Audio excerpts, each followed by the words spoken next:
người dám nói, nếu không có tôi dám nói ra, tất cả mọi người đều mù mờ trong vỏ hoặc yên hết. Thế giới hôm nay xin chào các bạn. Có lẽ trong chúng ta, ai cũng biết Phương Hằng, người phụ nữ quyền lực, làm dậy sóng cộng đồng để vạch trần cách chữa bệnh kỳ dị của thân y Võ Hoàng Yên. Tuy nhiên nếu bạn đến Tây Ninh, bạn sẽ tìm được nhiều thân y còn thâm sâu hơn. Bạn từng nghe nói đến cách chữa bệnh của nữ thân y yêu cầu người bệnh vô mùng và thoát y, hay cách chữa bệnh của thân y mà sờ khắp người, đến nỗi người nhà nóng mặt. Bên cạnh núi Bà Đen và Thánh Thất Cao Đài, Tây Ninh còn rất nhiều điều dị thường, như nhà toàn đầu người, đến nỗi hàng xóm phải bỏ đi vì quá sợ. Hãy cùng thế giới hôm nay khám phá 15 điều độc lạ Tây Ninh mà bạn không thể thấy được ở nơi khác nhé.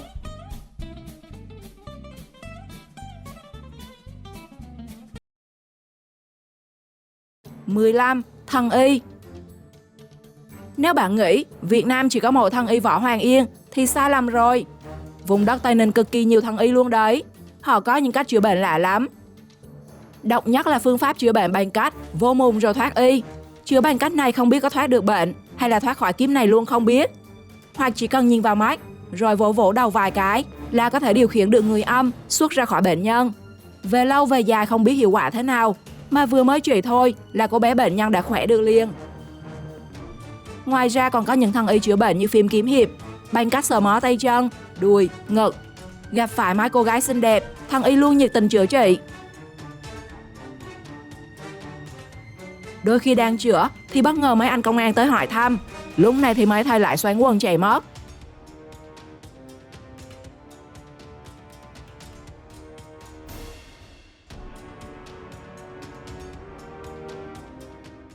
(14) Xe cây. Các bạn có tưởng tượng một chiếc xe cây nó sẽ trông như thế nào không? Và điều càng làm người ta sốc hơn là để tạo ra được sản phẩm có 102 này phải mất tới hơn 20 năm. Chủ nhân chiếc xe cây là ông Võ Văn Tiệp ở Ninh Sơn, Tây Ninh. Ông Sơn sở hữu 2 chiếc xích lô độc lạ và một chiếc xe du lịch 6 chỗ, được làm kết hợp từ khung xương thép và bao phủ bởi cây xanh. Chiếc xe không có cửa kính, nhưng lại có khung sát sơn màu xanh, cũng như 4 bánh, vô lăng như xe ô tô. Trùm ở phía đuôi xe là gốc cây, còn thân cây và cành lá trùm lên cả thành xe và nóc xe, tạo thành một chiếc xe cây độc lạ Tây Ninh. Thích thú với tác phẩm có 102 này, có người đã hỏi mua với giá lên đến 500 triệu đồng, nhưng chủ nhân của nó vẫn không bán.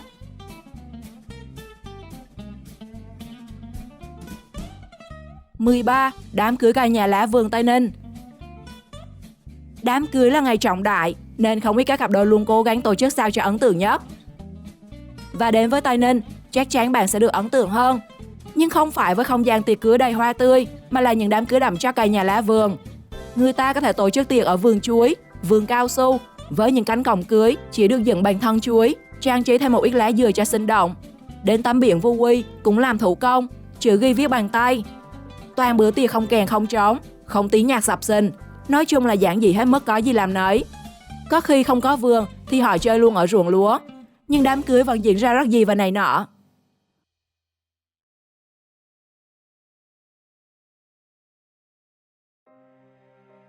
(12) Ngôi nhà đầu người. Khu vườn kỳ dị rộng hơn 1.000 m², được người dân tại ấp Long Hải, xã Trường Tây, huyện Hòa Thành, tỉnh Tây Ninh gọi là nghĩa địa đầu người, bởi nó toàn đầu người và xác chết. Sản phẩm máy in tài da này được chủ nhân dự định lập kỷ lục Guinness. Kỷ lục đâu thì chưa thấy, chỉ thấy nó khiến dân tình xung quanh rợn tóc gáy và không ai dám đến gần. Bởi từ cổng nhà, lối đi, trong vườn, tưởng mọi người nằm ngổn ngang trên mặt đất. Trong đó có những khuôn mặt tạo hình bị dao đập ngập cán ở mũi, trán, có tượng bị móc mát đầy máu me. Ngôi nhà còn đặt hàng chục ngôi mộ lớn nhỏ và những xác ướp chẳng khác gì các bộ phim kinh dị. Nếu có dịp đến Tây Ninh và có đủ can đảm, các bạn hãy thử check in nơi này xem nó có đáng sợ không nhé.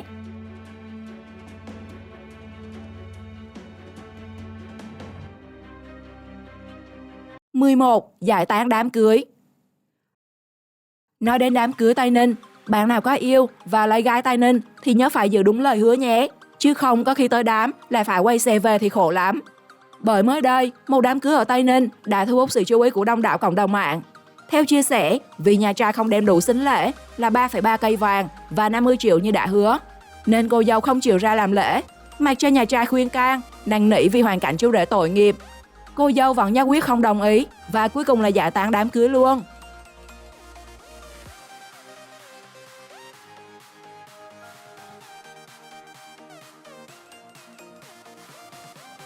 10. Bị rắn cắn. Chắc hẳn các y bác sĩ của bệnh viện đã được phen thoát tim với cảnh tượng cấp cứu cho bệnh nhân bị rắn cắn, mà trong tay còn bê luôn theo nguyên con rắn. Câu chuyện hy hữu này diễn ra ở bệnh viện đa khoa tỉnh Tây Ninh. Một người đàn ông bị rắn cắn đã mang theo con rắn hổ mang chúa dài khoảng 3 mét, nặng 4,5 kg, còn sống đến cấp cứu. Ban đầu người ta cho rằng người đàn ông bắt luôn con rắn đến bệnh viện để các bác sĩ biết là loại rắn gì, để có phương pháp điều trị thích hợp.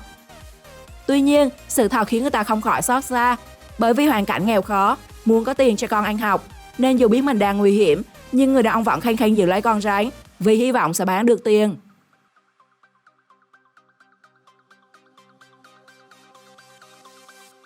9.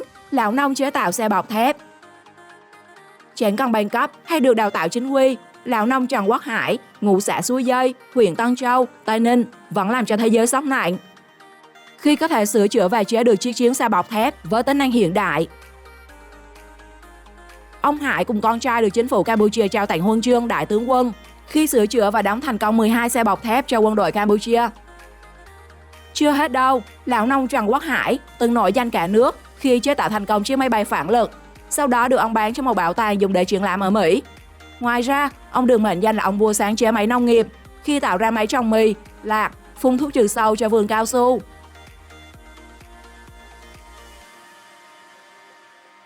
8. Cụ bà chết đi sống lại.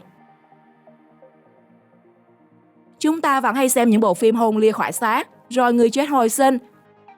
Khi thoát xác ra mà ra đây rồi, sau một lúc đi lên xuyên nóc nhà, nói rõ là mình có một cái linh hồn rất là quý. Và thực tế ở Tây Ninh cũng đã có câu chuyện khó tin như thế. Chuyện xảy ra với cụ bà Trần Thị Sương, sống ở xã Trường Hòa, huyện Hòa Thành. Một hôm, cụ đi làm đồng về thấy người hơi mệt nên lên phòng nằm nghỉ. Đến khi con cháu phát hiện thì cụ đã toàn thân lạnh toát. Trong khi mọi người cho rằng bà chết, thì tự dưng bà sống lại và cho biết linh hồn mình đã lia khỏi xác và nhìn thấy rất nhiều việc kể cả Thượng Đế. Kỳ lạ hơn là sau khi nhập hồn sống lại, căn bệnh viêm xoang phế quản của bà bỗng nhiên biến mất, trí nhớ tốt hơn, chữ viết cũng đẹp hơn. Liệu bạn có thể tin một người chết đi có thể sống lại? Hãy comment ý kiến của bạn bên dưới phần bình luận.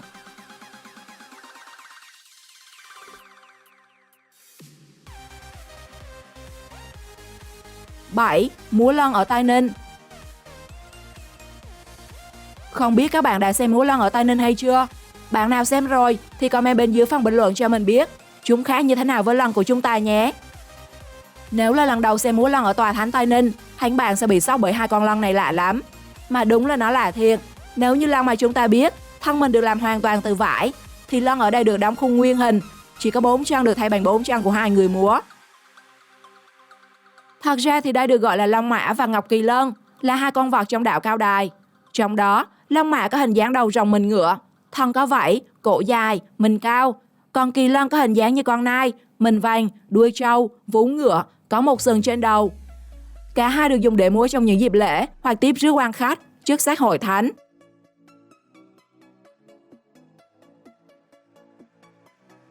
Sáu. Nhà Nam Cam.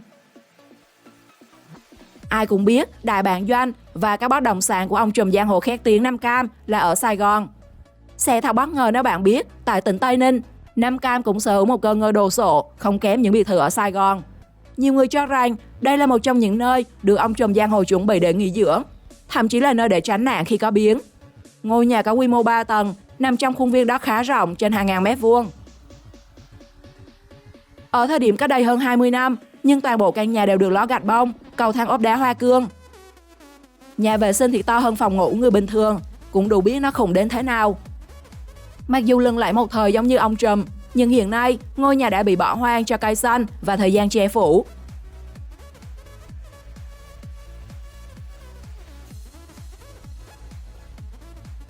Năm. Không để con dành tiền nuôi chó. Trong cuộc sống, bất kỳ cặp vợ chồng nào cũng muốn có con để vui cửa vui nhà. Tuy nhiên, cũng có những trường hợp ngoại lệ, đó là cặp vợ chồng sống tại Tây Ninh. Họ quyết định không sinh con để tiện cho việc nuôi và chăm sóc hơn 300 chú chó mèo. Cả hai vợ chồng đã liên tục nhận nuôi những con chó hay mèo lang thang, bị bỏ rơi, thậm chí có trường hợp chuẩn bị lên bàn nhậu. Điều thú vị là từ chủ cho đến vật nuôi đều ăn chay. Trung bình mỗi lần, đàn con 4 chân khủng này sẽ ăn hết khoảng 200 kg khoai lang cùng hàng chục ký gạo trắng. Số tiền ước khoảng 1,2 triệu đồng trên ngày. Dù rất vất vả để nuôi chúng, nhưng cả hai chưa bao giờ cho ai con nào vì họ sợ người khác sẽ không chăm sóc tốt cho chúng.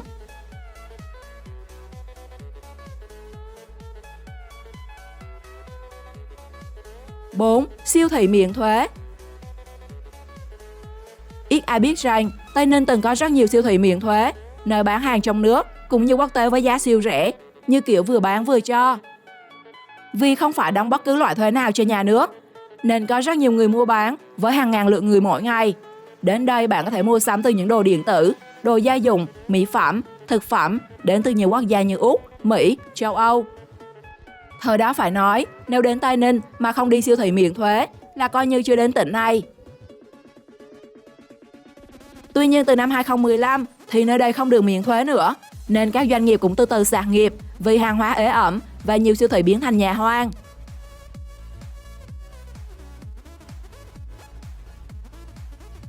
Ba, chợ lá Tây Ninh. Đã nói là đi chợ thì thứ không thể thiếu đó chính là tiền. Nhưng chỉ riêng phiên chợ lá ở Tây Ninh thì tiền trở nên vô dụng. Rất lạ đúng không nào? Phiên chợ này họ mỗi năm một lần vào ngày rằm tháng Giêng, nên nếu muốn đi bạn phải nhớ kỹ thời gian nhé. Tại đây, những quầy hàng xếp san sát nhau, bán trái cây, xôi, chè và nhiều thứ khác. Các mặt hàng không được định giá và thay vì cầm tiền đi chợ, bạn chỉ cần kiếm một cái cây, bứt một nắm lá là có thể no bụng. Nếu bạn muốn mua thứ gì thì chỉ việc đưa một chiếc lá cho người bán là xong. Không cần biết mặt hàng mệnh giá là bao nhiêu, người mua cứ mua, người bán cứ bán và họ gửi đến nhau những lời cảm ơn, nụ cười cùng lời chúc tốt lành đầu năm mới.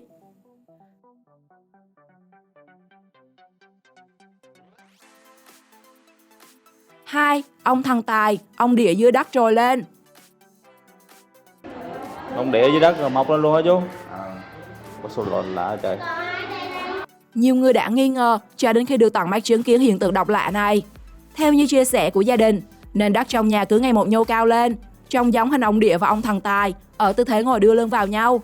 Bất ngờ trước hiện tượng kỳ lạ này, cũng như tin đây là điềm lành, nên chủ nhà vẫn giữ y vị trí và dùng sơn để vẽ cho rõ hình dáng và lập bàn thờ ngay trong nhà.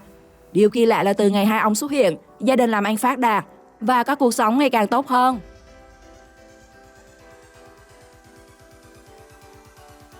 Một, mây địa bay. Núi Bà Đen, Tây Ninh không chỉ được biết đến là điểm du lịch tâm linh huyền ảo.